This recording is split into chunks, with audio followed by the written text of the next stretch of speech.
사도행전 21장 15절로 16절 말씀을 우리 같이 읽겠습니다.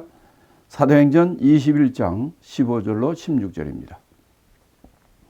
이 여러 날 후에 행정을 준비하여 예루살렘으로 올라갈새 가이사라에 몇 제자가 함께 가며 한 오랜 제자 구브로 사람 나손을 데리고 가니 이는 우리가 그의 집에 유하려 함이니라. 자, 이렇게 이제 가이사라까지 와가지고 가이사라에서 7 집사 중에 하나인 빌립 전도자, 또 아가보 선지자, 그래서 그들의 만류에도 그 바울은 예루살렘에 올라간다는 거죠. 그래서 15절은 뭐라 그랬냐면 이 여러 날 후에 이제 그 외에도 가이사라에서 더 여러 날 있었던 거예요. 아마 이게 예를 들어서 에베소에 가고 싶어 했지만 에베소 못 가고 그 항구인 밀레도에 에베소 장로들을 청해 가지고 거기서 있다 온 곳은 오순절 안에 가려고 하는데 시간 문제 때문에 시간이 여의치 않으니까 거기를 에베소에 가지 않은 거거든요. 그런데 지금 올 때 보면 가이사라도 이 여러 날도 있고 두로에서도 일주일이 있고 이런 걸 보면은 거기까지 오면서 예상외로 저 배가 딱딱 맞아 떨어가지고 여유가 있었던 거예요. 그래서 이 가이사라에도 여러 날 더 있으면서 예루살렘에 갈 준비를 다 하고 예루살렘에 이제 올라갔다는 거죠. 어떻게 갔느냐? 가이사라에 사는 몇 제자들이 또 합류한 거예요. 원래 바울과 누가와 이 제자들 이런 여러 그 동행자가 있었는데 그뿐만 아니라 가이사라에서는 거기에 있는 몇 제자가 함께 가는데 거기에는 또 누가 있었냐면 한 오랜 제자 구브로 사람 나손을 데리고 왔다 그랬어요. 오랜 제자. 왜 또 여기는 오랜 제자라고 그랬을까? 이거는 옛날부터 가르치고 알았던 그런 제자이기 때문에 이렇게 붙였을 거예요. 그가 이제 그 가이사라에 있었던 제자고 그 이름은 구브로 사람 나손이라고 그랬어요. 이 나손은 신약에선 딴 데 나오지 않습니다. 이 사람을 어떤 사람이 자세히는 알 수 없으나 그 데려간 이유가 여기 나와 있죠. 16절에. 나손을 데리고 가니 이는 우리가 그의 집에 유하려 함이라. 그러니까 알 수가 있는 거죠. 왜 가이사라에 있는 이 나손, 오랜 제자 나손도 데리고 가는가? 이들이 이제 가서 이제 예루살렘에 들어가면은 거기서 있어야 되잖아요. 근데 예루살렘은 어떻습니까? 바로 바울을 미워하고 반대하고 죽이려 하는 이런 사람들이 많이 있단 말이에요. 그렇기 때문에 여기서는 나손의 집이 그 예루살렘에 있는 거예요. 그래서 그의 집에 우리가 집단으로 바울을 모시고 있는 그 일 때문에 나손을 데리고 왔다 하는 것을 우리가 볼 수 있습니다. 이와 같이 우리가 하나님의 사람과 하나님의 일에 쓰임받는 사람이 되어야 돼요. 예를 들면 예수님께서 이 땅에 오셔가지고 십자가 매달려 죽으시고 십자가 매달려 죽으셨어요. 죽으러 오셨으니까. 근데 예수님이 십자가 매달려 죽게 됐어도 그 다음날이 안식일이기 때문에 시체를 나무에 십자가 매달려지 못하게 합니다. 그러면 이 골짜기 갖다 버리든지 아니면 무덤에 장사를 지내야 돼요. 근데 이때 예수님은 자기가 죽었기 때문에 자기가 할 길이 없습니다. 그 남아있는 사람들이 도와주지 않으면 예수님이 무덤에 들어갈 수가 없는 거예요. 이때 아리마대 요셉과 니고데모가 바로 예수님이 부활할 수 있도록 바로 그 아리마대 요셉의 새 무덤을 예수님 위해서 공개하지 않습니까? 그러므로 예수님이 부활하는데 성공하게 된 거예요. 만약 예수님이 그 이제 독수리가 눈알 빼먹고 이 늑대나 여우가 와서 갉아먹고 이러면 그 예수님이 부활한 그 예수님 그것이 온전한 게 되지 못하지 않습니까? 이렇처럼 우리가 이 땅에 사는 목적 자체가 바로 하나님 앞에 쓰임 받고 바로 우리의 생명의 주이신 예수 그리스도를 위해 쓰임 받는 하나님의 사람을 위해 쓰임 받는 사람이 되어야 되는 거예요. 그것이 바로 하늘나라에 우리의 여러분의 일이 하늘나라에 기록되어 있는 것이죠. 이렇게 나서는 바로 그의 집을 통해서 바울 일행이 그 보호받고 지낼 수 있도록 이런 데 쓰임 받게 된 거죠. 그 다음에 이제 17절부터 19절의 말씀을 또 우리 같이 읽겠습니다.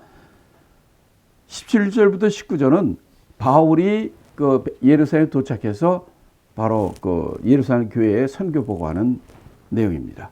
같이 읽습니다. 예루살렘에 이르니 제자들이 우리를 기꺼이 영접하거늘 그 이튿날 바울이 우리와 함께 야고보에게로 들어가니 장로들도 다 있더라. 바울이 문안하고 하나님이 자기 봉사로 말미암아 이방 가운데서 하신 일을 낱낱이 고하니. 여기까지가 이제 바울이 예루살렘에 이제 도착하니까 뭐라고 되어 있습니까? 누가 우리를 영접한다고 그랬어요? 형제들이에요. 제자들이 아니라 형제들. 계속해서 제자들 또는 형제들. 근데 여기 예루살렘에는 그 사람들이 많으니까 여기서 이거 그 제자들이 아니잖아요. 그 형제들이라고 얘기하는 거예요. 그리고 그 이튿날 바울이 우리와 함께 야고보에게 들어가니 이렇게 돼 있어요. 그 이튿날. 그러니까 이 같이 데려온 가이사랴에 있는 나손, 그 데리고 온 나손의 집이 예루살렘에 있었기 때문에 아마 거기에 같이 있고 그 다음날 바울이 야고보한테 들어갔다는 거예요. 그게 바울이 예루살렘 교회의 그 최고위인 담임 목사와 같은 야고보에게로 들어갔다 이렇게 돼 있어요. 야고보가 이게 이제 성경에 보면 예수님의 12제자 중에 야고보가 있고 예수님의 동생 야고보가 있습니다. 그런데 예수님의 12제자 중에 요한의 형제 야고보 이거는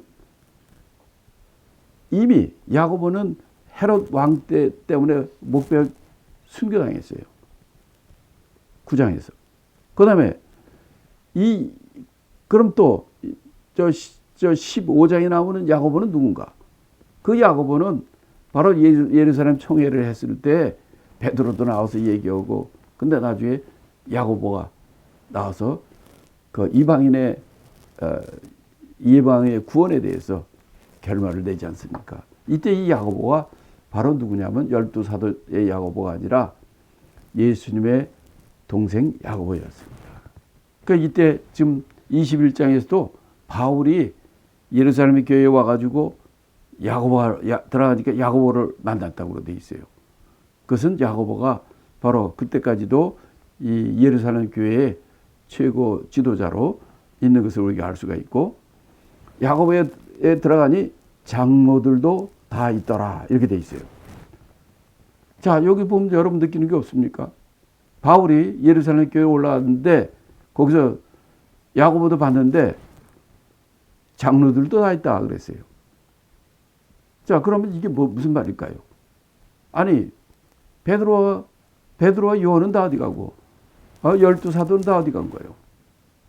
야고보도 12사도가 아닙니다. 장로들 다 있다 그래 이런 얘기하지만 여기서 항상 사도행전은 그들을 12사도라고 그러지 장로들이라고 얘기하지 않거든요. 그럼 도대체 베드로나 요한이나 다른 사도들은 왜 안 나올까? 우리가 쭉 이 신약 성경의 사도들을 그 성경을 보면은 그들이 예루살렘에만 있지 않았어요. 각 지역을 다니면서 순회 목회하는 거죠. 그런 것을 우리가 볼 수 있습니다.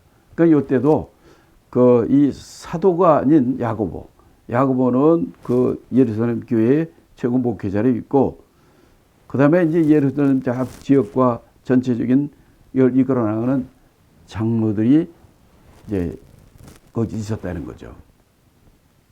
그 장로라는 것은 지금의 목사 있고 옛날에 장로 있고 하는 그 목사 장로의 장로가 아니라, 장로는 우리가 저 앞에서도 봤지만은 이거는 목회자를 얘기합니다.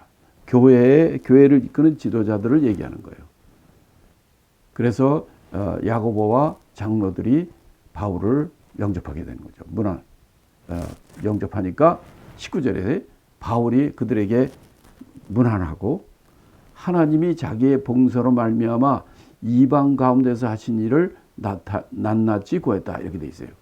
자, 바울이 가서 문안했다고 그랬는데, 그래서 다시 말하면 바울이 이방인 선교를 하면서 거기서 하나님이 함께 하신, 하나님께서 하신, 우리를 통해서, 바울을 통해서 하신 일들을 보고한 거예요. 선교 보고한 겁니다. 그래서 뭐라고 되어 있습니까? 하나님이 자기의 봉사로 말미암아, 그러니까 하나님이 사도 바울의 봉사로 말미암아 이방 가운데서 하신 일, 하나님께서 이 사도 바울을 통해서 이방 가운데에서 하신 많은 선교와 복음전도의 사역들을 얘기했다는 거예요. 자, 이때가 지금 3차 선교를 마치고 들어온 거 아닙니까? 1차 선교 때는 갈라디아 지역, 터키 이쪽 지역, 두 번째는 이 마케도니아, 아시아뿐만 아니라 마케도니아 지역, 3차 지역은 이 전부 다 끝내고 이렇게 온 거예요. 그러니까 이걸 보면은 진짜 사도 바울이 선교 보고를 할 때 아마 야고보도 그렇고 장로들도 그렇고 그것을 보고, 아니 사실 하나님 앞에 보면 누가 더 큰 자입니까? 하나님이 바울을 엄청나게 쓰신 거죠. 그런데도 바울이 먼저 문안하고 이들한테 하나님이 자기를 통해서 하신 일을 그들에게 보고했다는 거예요. 낱낱이 보고했다. 이렇게 이 사도 바울이, 우리 세상 객관적으로 보면 사도 바울이 엄청난, 아니 거기는 12 사도나 거기는 장로들보다 더 하나님의 입장에서 보면 더 위에 있고 하신 일을, 한 일을 보고도 정말 엄청나게 큰 일을, 많은 일을 했는데도 그들 앞에 겸손하고 그들에게 하나님 앞에 보고하듯이 그렇게 보고하는 그 바울의 면면을 우리가 볼 수 있습니다. 자, 여기서 바울은 왜 예루살렘에 이렇게 가기를 아주 그냥 처음부터 예루살렘에 가는 문제 때문에 그 만나고 일하는 것도 조정하고, 여기서도 예루살렘에 간다고 계속해서 얘기를 했는데 왜 바울은 예루살렘에 왔을까 하는 겁니다. 크게 이제 두 가지 이유입니다. 첫째는 여기서 본 것처럼, 우리가 읽은 것처럼 그 예루살렘 교회의 그 최고 목회자들, 야고보를 비롯한 그들에게 이방 세계 가운데, 이방들 가운데 가서 하나님께서 나를 통해서, 바울을 통해서 한 하나님의 일들을 그들에게 보고하는 거예요. 이것 때문에 왔어요. 근데 더 구체적인 일은 뭐냐? 바로 이 마케도니아와 아가야, 다시 말하면 그 이방 땅 교회들이 보내온 성금, 구제 헌금, 이런 헌금들을 그들에게 전해주기 위해서 온 겁니다. 그래서 그 많은 무리가 같이 온 거예요. 사도행전 24장 17절에 보면 이렇게 얘기합니다. 여러 해 만에 내가 내 민족을 구제할 것과 재물을 가지고 왔다, 이렇게 얘기하고 있어요. 그래요. 이게 왜 왔느냐? 바로 이방교회, 빌립보 교회, 데살로니가 교회, 베레아 교회, 고린도 교회, 에베소 교회, 각 지역에 있는 교회들의, 이방 교회들로부터 헌금을 받아가지고, 이걸 가지고 왜 예루살렘과 그 지역에 많은 어려운 사람들과 흉년과 여러 가지로 말미암아 도울 사람들을 위해서 이렇게 바울과 그 일행들이 이렇게 구제연금을 가지고 온 거예요. 그래서 예루살렘에 간 겁니다.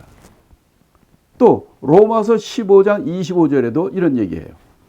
그러나 이제는 내가 성도를 섬기는 일로 예루살렘에 가노니 이는 마게도냐와 아가야 사람들이 예루살렘 성도 중 가난한 자들을 위하여 기쁘게 얼마를 동정하였습니다. 왜 예루살렘에 가느냐? 성도를 섬기는 일로 예루살렘에 간다는 거예요. 구체적으로 이는 뭐냐? 마게도냐와 아가야 사람들이 예루살렘 성도 중 가난한 자를 위해서 그들을 돕기 위해서 구제헌금을 가서 내가 온 거라는 거죠. 그럼 마게도냐 사람은 어디 사람이냐? 마게도냐는 지금의 그리스의 북부 지역이죠. 그 북부가 마게도냐예요. 그게 제일 중심적인 도시가 어디냐면 교회가 어디냐면 빌립보 교회와 데살로니가 교회입니다. 그 다음에 아가야 사람들이라고 그랬잖아요. 아가야는 어디냐? 그리스 남부예요. 아데네와 고린도. 특별히 고린도가 이제 그 핵심이죠. 거기 사람들이, 거기 교회들이 또 이렇게 헌금을 내서 그 헌금을 가지고 이렇게 예루살렘을 간다고 얘기를 한 겁니다. 이렇게 바울이 왜 예루살렘에 오는가? 하나님의 자기를 통해 하시는 하나님의 일들을 선교보고 그걸 위해서 왔지만 구체적으로는 이렇게 이방 교회들, 이방인들 교회들이 바로 예루살렘 교회와 성도들을 위해서 이렇게 말로만 한 게 아니라 물질로 또 그들의 마음을 담아서 이렇게 하는 일에 그걸 가지고 왔다는 것을 우리가 알 수가 있습니다.